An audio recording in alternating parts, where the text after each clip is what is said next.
Iba't ibang klase ng mga ibong kabilang sa endangered species ang sinagip sa isang bahay sa Cainta, Rizal. Ang mga ibon ay ibinebenta raw online. Narito ang report ni Von Aquino.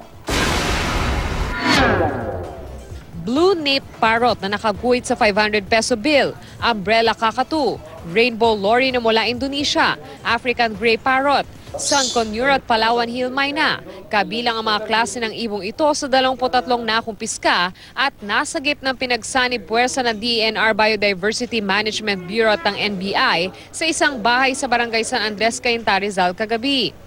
Ilan sa mga ibong ito nabibilang sa mga endangered species o yung nanganganib ng maubos. Ayon sa DENR, sa isang social networking site ibinebenta ng suspect na kinilalang si Ferdinand Domingo ang mga ibong nakumpiska sa kanyang bahay. Tingnan namin yung kanyang website, yung kanyang Facebook using a pseudo account. And fortunately, he accepted our invitation at from there on, nakikita namin lahat ng kanyang mga posting. Yung kanyang mga iba't ibang mga wildlife na ibinibenta. Dito na raw nila isinailalim sa 3 linggong surveillance ang tirahan ng suspect na subject rin ng search warrant. Meron siya tindahan, pero sa loob, nandun nakatago yung kanyang mga wildlife. Tindahan ng ano po? Sari-sari store. Actually, isang sindikato nga ito eh.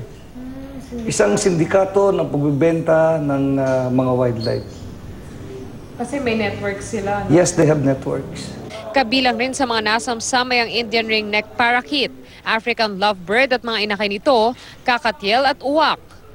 Sa ngayon ay ika-quarantine muna ang mga nakumpiskang ibon na ito dito sa Wildlife Rescue Center. Dito ay isasailalim sila sa observation at health assessment upang matukoy kung meron silang sakit o kung kailangan silang gamutin.